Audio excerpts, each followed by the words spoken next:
IT की smart class में आप सभी का स्वागत है। और अकाउंटिंग की इस क्लास में आज हम लोग को पढ़ना है अकाउंटिंग टर्म के बारे में। देखिए, पिछली क्लास में मैंने आपको फाइनेंशियल अकाउंटिंग की इंट्रोडक्शन के बारे में बताया। आज की क्लास में क्या समझना है? अकाउंटिंग टर्म के बारे में समझना, कि जैसे अकाउंटिंग हम कुछ भी करें, लेकिन उसके लिए क्या क्या टर्म एंड कंडीशन होना चाहिए वो हमको समझ में आएगा, तभी जाकर के हम अकाउंटिंग कर पाएंगे।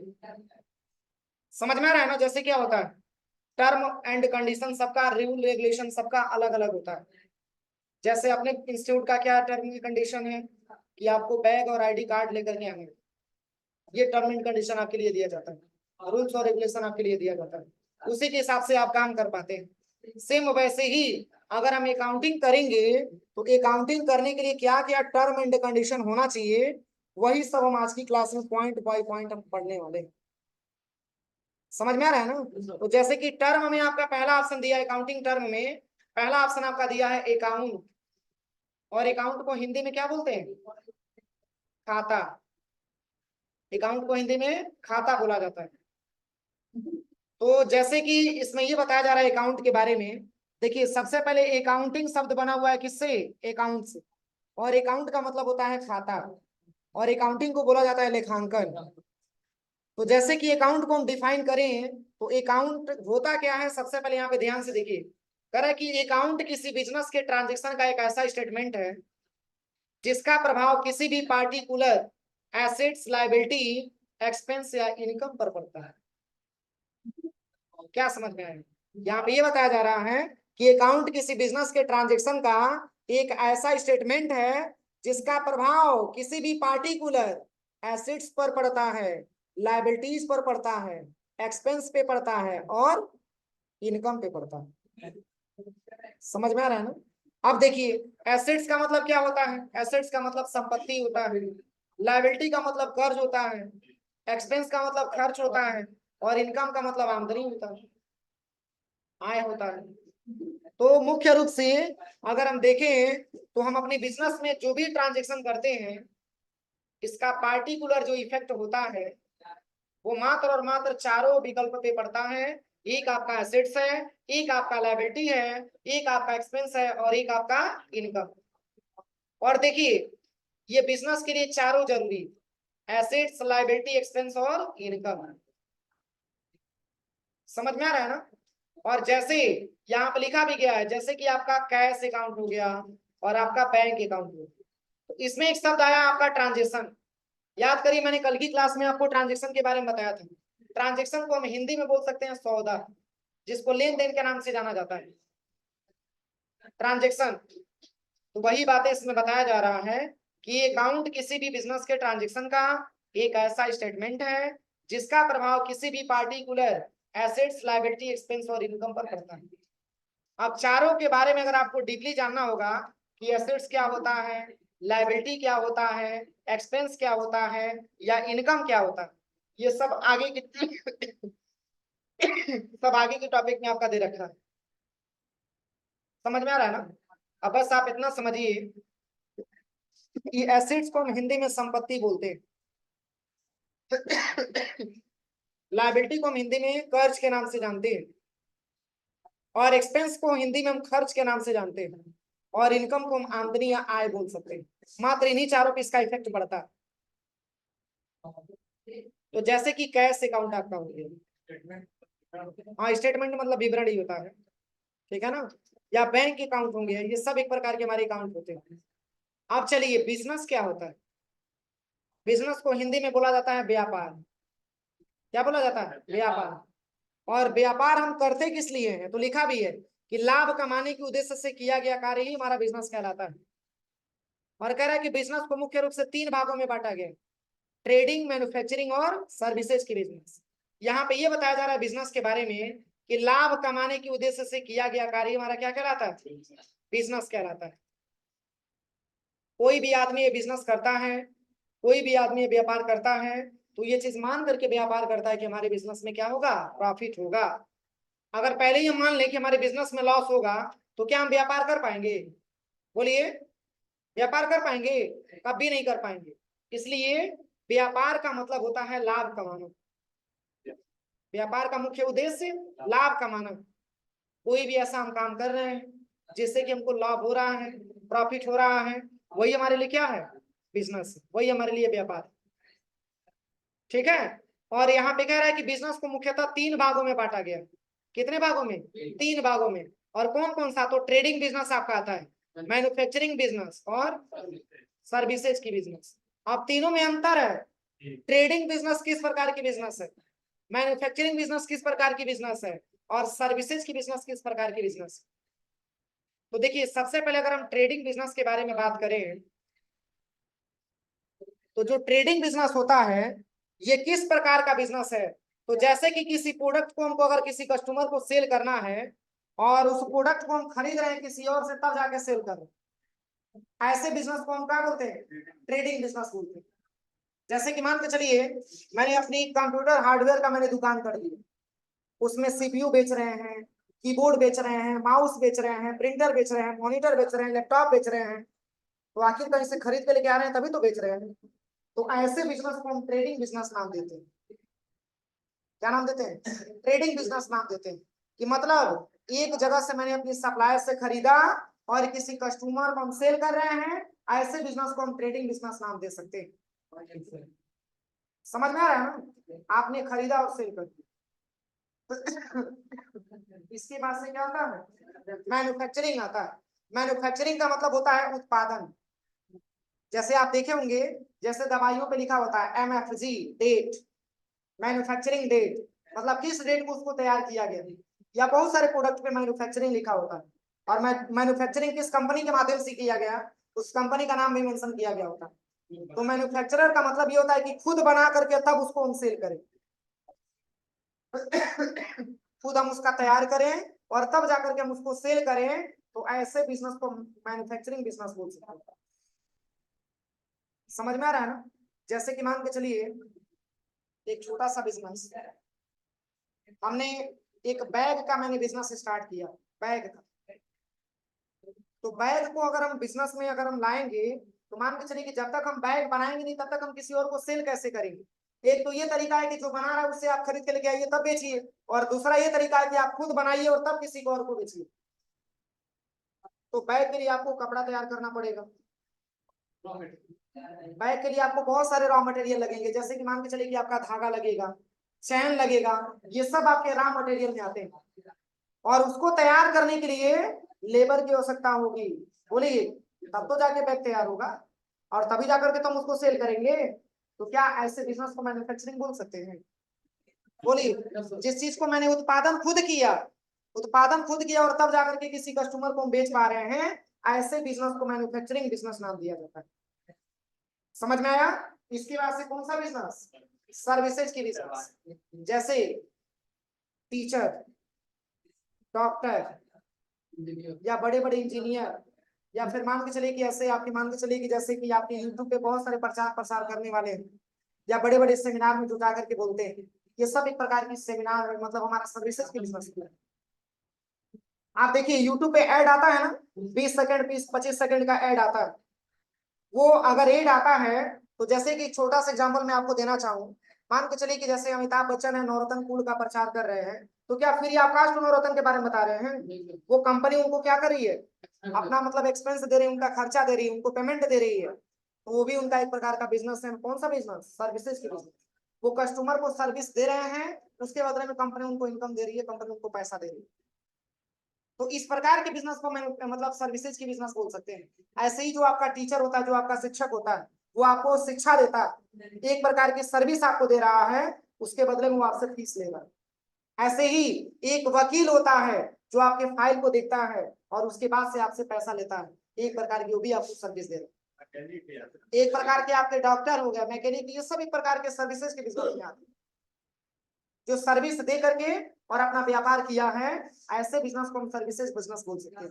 और एक और तरीका, जैसे कि मान के चलिए कि बड़े बड़े सेमिनारों में आपने देखा होगा कि बड़े बड़े लीडर आते हैं, उसके बारे में अपनी कंपनी के बारे में बताते हैं, प्रोडक्ट के बारे में पूरा एक्सप्लेन करके जाते हैं। तो क्या होता है, वैसे तो है नहीं कि कंपनी उनको जो है वो अपना देखे और आकर के अपना बोलना स्टार्ट कर दिया, ऐसा कुछ नहीं। वो कंपनी उनको हायर किया होता है और उनको टाइम ड्यूरेशन होता है कि आप इस मीटिंग में आपको मात्र 20 मिनट का टाइम देना है, इसमें आपको 40,000 रुपया मिलेगा। फिर दूसरे मीटिंग में जाते हैं तो उनको अलग पैसा मिलता है। वो देते क्या, कुछ प्रोडक्ट थोड़ी देते हैं, केवल सर्विस देते हैं, केवल टाइम देते हैं और सर्विस देते हैं। सर्विस इसलिए क्योंकि जब कस्टमर हमारे यहाँ हमारी कंपनी में जुड़ेगा तो हमारी बिजनेस की प्रॉफिट अच्छी होगी और हमको भी इनकम प्राप्त होगा। तो कंपनी उनको सैलरी के बेस पे रखा होगी। तो वो जो बिजनेस कर रहे हैं सर्विसेज की बिजनेस, कोई दिक्कत किसी को? आप चलिए इसके बाद से क्या दिया, प्रोप्राइटर दिया हुआ। प्रोप्राइटर का स्पेलिंग लिख लीजिएगा, ये सही होना चाहिए।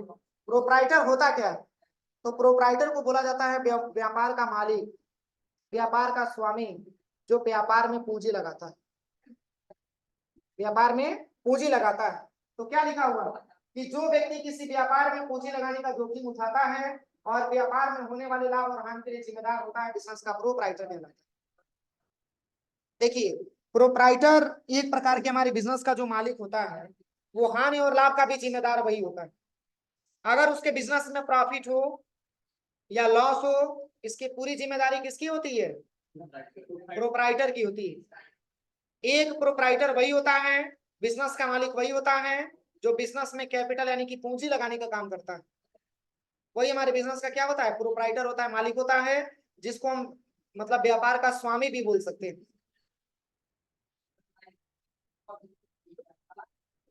तो यही बातें यहाँ पे बताया जा रहा है कि जो व्यक्ति किसी व्यापार में पूंजी लगाने का जोखिम उठाता है, व्यापार में होने वाले लाभ और हानि के लिए जिम्मेदार होता है, वही हमारे बिजनेस का प्रोप्राइटर कहलाता है।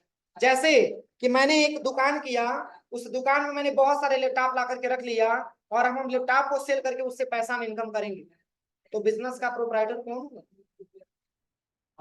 हम होंगे, क्योंकि पैसा हमें ने लगाया है, इन्वेस्टमेंट मैंने ही किया है, इसलिए बिजनेस का मालिक कौन हुआ? हम हुए, क्योंकि पैसा मैंने ही इन्वेस्टमेंट किया हुआ। ठीक है ना? अगला क्या दिया? Accounting period.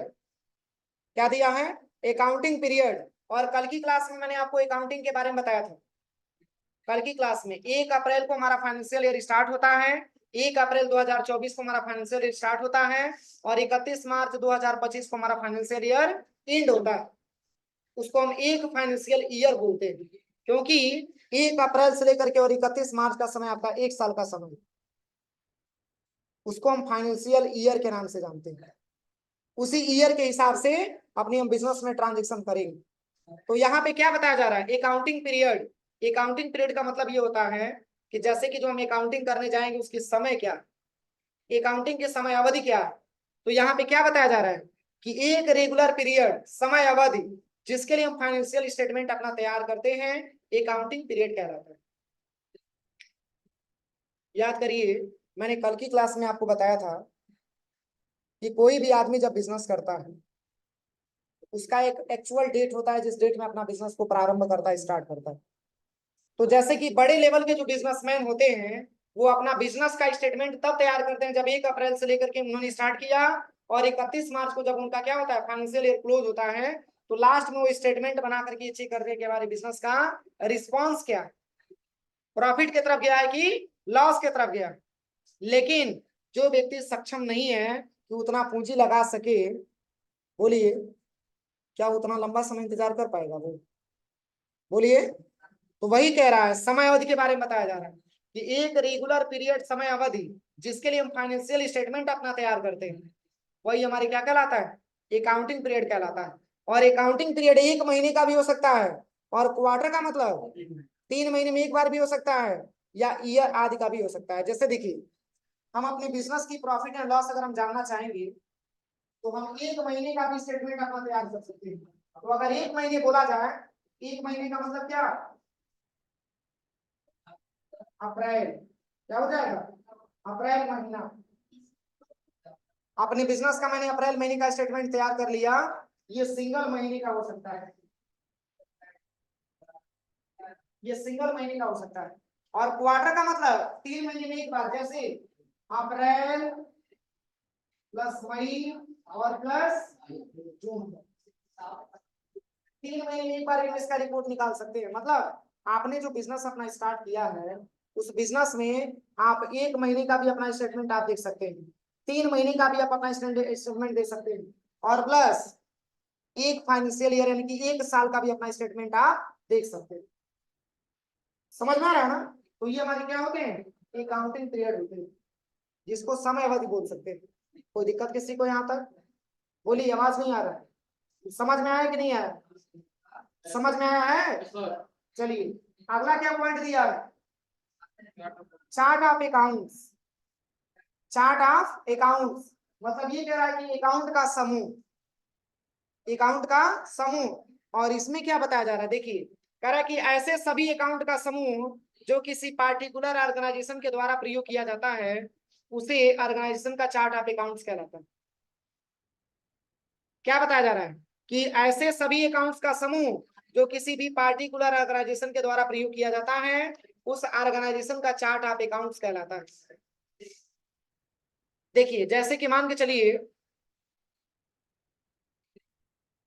हमारे बिजनेस में 4 जगह के लोग आकर के हमारे बिजनेस में जुड़े हुए हैं। कौन कौन सा, तो मैंने आपको दिखा रहा हूं अभी, देखिए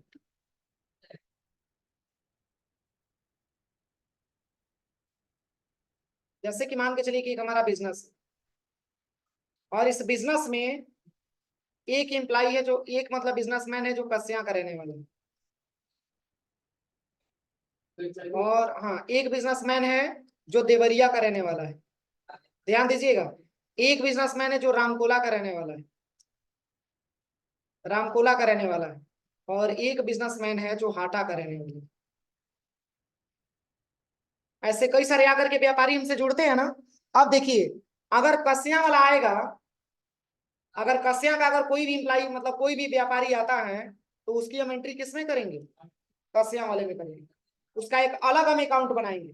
समझ में आ रहा है ना? उसका एक चार्ट ऑफ अकाउंट हम अलग से तैयार करेंगे कि अगर कस्या वाले जितने भी व्यापारी आए तो कस्या वाला का अकाउंट हम अलग बनाएंगे और उसी में हम उसकी एंट्री करते जाएंगे। अगर कोई ऐसा व्यापारी है जो देवरिया का रहने वाला है तो हम उसको ला करके कस्या वाले में नहीं भरेंगे, उसको ला करके हम देवरिया वाले में ही शिफ्ट करेंगे। तो देवरिया का हम एक अलग जो है चार्ट ऑफ अकाउंट तैयार करेंगे। वैसे ही अगर रामकोला का व्यापारी रहने वाला है तो रामकोला का भी एक हम क्या करेंगे, एक अलग से चार्ट ऑफ अकाउंट हम तैयार करेंगे और उसमें रामकोला का जितने भी व्यापारी होंगे उन सबको ला करके हम इसे में मैनेज करते जाएंगे। ये हमारे रामकोला का चार्ट ऑफ अकाउंट हो जाएगा। ऐसे ही अगर हाटा का कोई व्यापारी है तो हम हाटा वाले चार्ट ऑफ अकाउंट्स इसमें जोड़ेंगे। इसलिए चारों व्यापारियों का चार्ट ऑफ अकाउंट्स क्या होता है, अलग अलग होता है। अब जो जिस ग्रुप का होगा, अब ऐसा नहीं कि देवरिया का रहने वाला तो रामकोला में लाके ऐड कर देंगे। जो व्यापारी जिस जगह का रहने वाला होगा उसी में ले जाकर के हम उसको क्या करेंगे, ऐड करेंगे। उसको हम एक प्रकार का चार्ट ऑफ अकाउंट बोलते हैं। उसको हम एक प्रकार का चार्ट ऑफ अकाउंट बोलते हैं। जो जुड़े होते हैं किसी एक बिजनेसमैन के माध्यम से वो जुड़े होते हैं और उन सभी का चार्ट ऑफ अकाउंट क्या होता है, बिल्कुल अलग अलग होता है। कोई दिक्कत यहाँ तक किसी को? अब चलिए अगला जो पॉइंट आपका दिया है,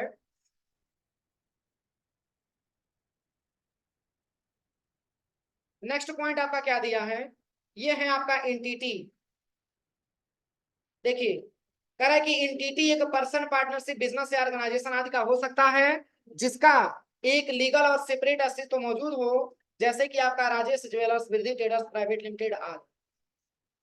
क्या बताया जा रहा है कि एंटिटी के बारे में ये बताया जा रहा है कि एंटिटी एक पर्सन, पार्टनरशिप, बिजनेस या ऑर्गेनाइजेशन आदि का हो सकता है जिसका एक लीगल मतलब सेपरेट एक्सिट अस्तित्व मौजूद हो, जैसे कि आपका राजेश ज्वेलर्स, वृद्धि ट्रेडर्स प्राइवेट लिमिटेड आदि। देखिए इसमें क्या बताया जा रहा है कि एंटिटी एक पर्सन, एक पर्सन के बारे में बात किया जाता है। एक पर्सन की एक अलग पहचान होती है। पर्सन का नाम क्या है, उसका एड्रेस क्या है, उसका मोबाइल नंबर क्या है, उसके पापा का नाम क्या है। तो एक बिजनेस की पर्सन के बारे में बात किया जाए तो ये बिजनेस के हमारे पर्सन हो गए जिनके बारे में एक डिटेल मैंने ले ली, ये किनकी अलग पहचान हो गई।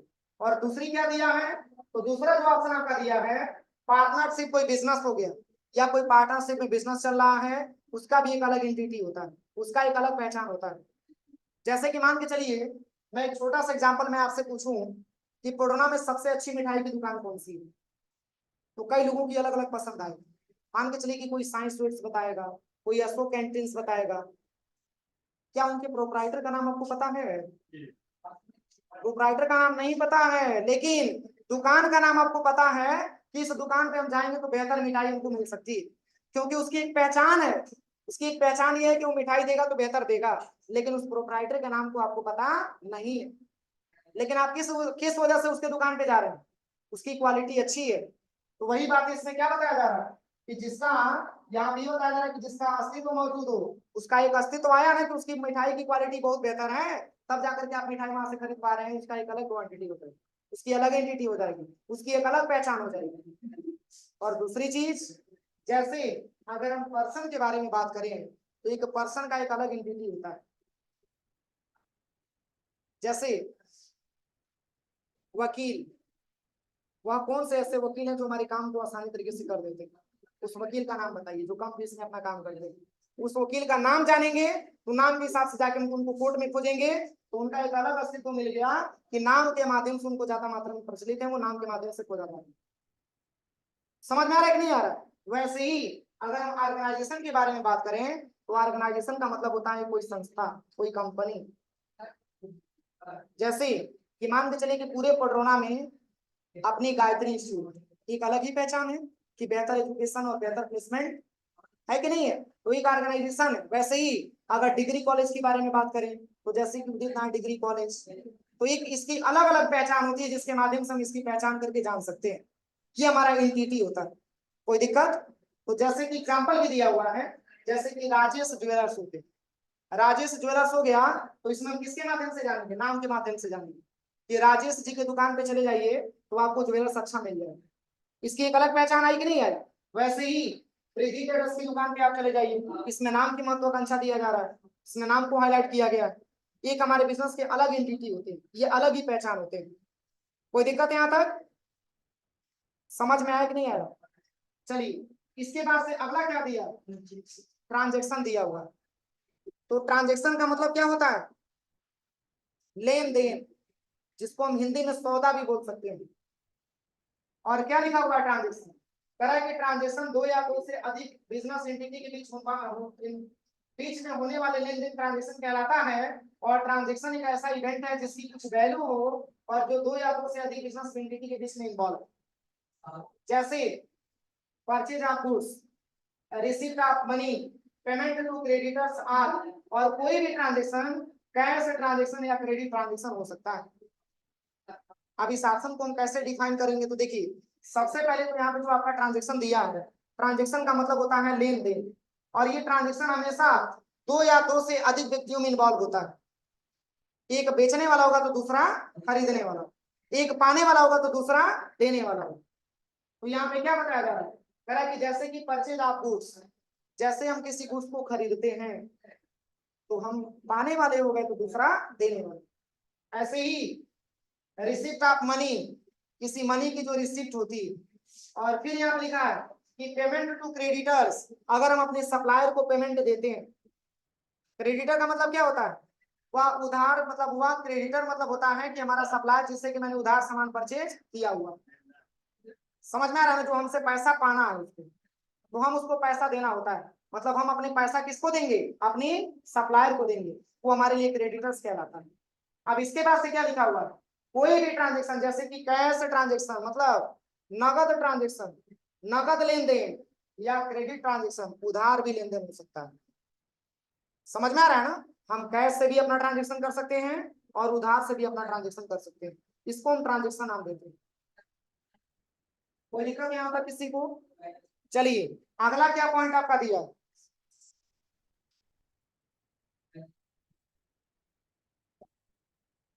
अगला ऑप्शन आपका लिखा हुआ है एसेट्स, और एसेट्स का मतलब होता क्या है? संपत्ति। देखिए, बिजनेस के लिए एसेट्स का होना बहुत जरूरी है, क्योंकि बिना एसेट्स का आपका व्यापार स्टार्ट नहीं हो सकता।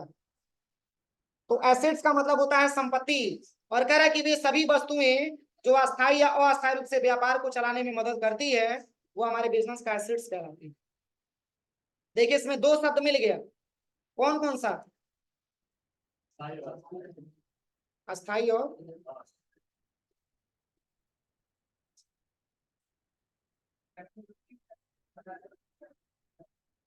अस्थायी और अस्थायी। यहाँ पे बताया जा रहा है कि वे सभी वस्तुएं जो अस्थायी या अस्थायी रूप से हमारे व्यापार को चलाने में मदद करती हैं वो क्या कहलाती है? एसेट्स कहलाती है। और फिर कह रहा है कि एसेट्स किसी ऑर्गेनाइजेशन के ऐसे इकोनॉमिक रिसोर्स होते हैं जिससे मनी के रूप में मेजर किया जा सके। यहाँ पे ये बताया जा रहा है कि वे सभी वस्तुएं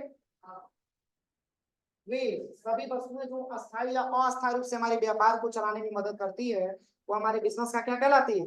एसेट्स कहलाती है। और फिर कह रहा है कि एसेट्स भी ऑर्गेनाइजेशन के ऐसे इकोनॉमिक रिसोर्स होते हैं। इकोनॉमिक का मतलब क्या होता है? जैसे कि आर्थिक आर्थिक जो रिसोर्स होता है, जो एक माध्यम होता है, वो हमारा क्या होता है? एसेट्स होता है। कह रहा है कि जिसे मनी के रूप में मेजर किया जा सके, जिसको मनी के रूप में प्राप्त कर सके। समझ में आ रहा है कि नहीं आ रहा है? मनी के रूप में क्या कर सके? प्राप्त कर सके। कह रहा है कि जैसे कंप्यूटर, कैश, कंप्यूटर हो गया, कंप्यूटर हमारे बिजनेस का एसेट्स है, कैश हमारे बिजनेस का एसेट्स है। लेकिन इसमें क्या बताया जा रहा है कि एसेट्स को दो भागों में विभाजित किया जाए। एसेट्स को दो भागों में बांटा गया। अब कौन कौन सा? तो एक आपका आता है फिक्स एसेट्स और एक आपका आता है करंट एसेट्स। अब क्वेश्चन ये बनता है कि फिक्स एसेट्स और करंट एसेट्स में अंतर क्या है? तो देखिए, कह रहा कि फिक्स एसेट्स ऐसे एसेट्स जिसको किसी बिजनेस में लंबे समय तक प्रयोग में लाया जा सके, वो हमारे बिजनेस का फिक्स एसेट्स कहलाता है। जैसे land, building, machinery, plant, furniture and fixer, ये सब हमारे बिजनेस में लंबे समय तक काम आने वाले एसेट्स हैं। समझ में आ रहा है ना? ये सब हमारे बिजनेस में लंबे समय तक काम आने वाले हैं। और ऐसे एसेट्स को हम क्या बोलते हैं? फिक्स एसेट्स बोलते हैं। जैसे लैंड का मतलब जमीन, बिल्डिंग का मतलब भवन हो गया, मशीनरी जो बड़ी बड़ी मशीनरी लगाए जाते हैं, प्लांट जो बैठाए जाते हैं, और जो हमारे बिजनेस में फर्नीचर होता है। क्या ये बिजनेस में हमारे लंबे समय तक नहीं आते हैं? हमारे बिजनेस में लंबे समय तक आते हैं। ऐसे एसेट्स को हम क्या नाम देते हैं? फिक्स एसेट्स नाम देते हैं, जो हमारे बिजनेस में लंबे समय तक काम आते हैं। अब इसके बाद से क्या आता है? Current assets. और करंट का मतलब होता है जो हमारे बिजनेस में लंबे समय तक काम नहीं आ सकते। जैसे दिया भी है कि ऐसे एसेट्स जो शॉर्ट टर्म बेसिस, जैसे कि debtor, customer bill, stock, total receivable, cash, bank balance आदि, इन एसेट्स का बैलेंस लगातार घटता बढ़ता रहता है, इसीलिए इन्हें फ्लोटिंग एसेट्स भी कहते हैं। इसमें क्या बताया जा रहा है कि ऐसे एसेट जो शॉर्ट टर्म बेसिस पे हो, जैसे कि कस्टमर, कस्टमर एक प्रकार के करंट एसेट्स के अंतर्गत आता है। और इसके बाद से आपका लिखा हुआ स्टॉक। जैसे कि कस्टमर के बारे में बात करें तो कोई जरूरी नहीं कि कस्टमर आपका यहाँ पे खरीद रहा है तो कोई दूसरी जगह ना खरीद। कस्टमर फ्री है, कहीं पर भी खरीद सकता है, आपके वहां भी खरीद सकता है, कहीं पर भी खरीद सकता है। और ऐसे ही आपका स्टॉक, अगर हम अपने स्टॉक में 20 पीस ला करके लैपटॉप रख दिया तो कोई जरूरी नहीं कि 5 साल तक 20 पीस रहेगा, उसमें से घटता बढ़ता रहता है। कभी ऐसा आएगा कि आपका स्टॉक 0 हो जाएगा, कभी ऐसा आएगा कि आपका स्टॉक बढ़ करके 100 हो जाएगा, वो घटता बढ़ता रहता है। और वैसे ही कैश, आपके पास आज 10 रुपया है तो कल 0 रुपया भी हो सकता है। बोलिए, आज के समय आज 1 लाख रुपया है तो कल के समय में ऐसा आएगा कि मात्र आपके जेब में 10 रुपया हो। तो कैश को भी करंट एसेट्स के अंतर्गत रखा गया है, क्योंकि इसका बैलेंस लगातार घटता बढ़ता रहता है। एक्चुअल नहीं रहता है, मतलब कि आपका बैलेंस इतना ही है। इसके बाद से क्या लिखा हुआ? बैंक बैलेंस लिखा हुआ। आज आपके बैंक में 50,000 है, हो सके कल मात्र 5,000 बचे। आज आपके बैंक बैलेंस में 2 लाख रुपया है, कल हो सके कि 1 भी रुपया ना हो, किसी और को आपने ट्रांसफर कर दिया। तो ये सब हमारे करंट एसेट्स के अंतर्गत आता है। और कह रहा है कि आज इन एसेट्स का बैलेंस लगातार घटता बढ़ता रहता है, और इसीलिए इन्हें फ्लोटिंग एसेट्स के नाम से भी जाना जाता है। कोई दिक्कत यहाँ तक? तो चलिए आज के लिए इतना ही, शेष कल। अरे कोई बिल अगर हम रिसीव कर रहे हैं या फिर कोई बिल वगैरह है तो हमारा क्या होता है? परमानेंटली नहीं होता, वो बिल रिसीवेबल होता है। फर्नीचर जो अपने बिजनेस में फर्नीचर हम लगाते हैं, जैसे बिजनेस में मैंने क्या किया, डेस्क बेंच बनवाया, तो हमारे बिजनेस का फर्नीचर है क्या? फिक्स एसेट्स है। हमने टेबल बनवा लिया, मेज वगैरह बनवा लिया, कुर्सी वगैरह बनवा लिया, ये सब हमारे बिजनेस का फिक्स एसेट्स होता है। एंटिटी का हिंदी एकल बोला जाता है। हाँ, एकल।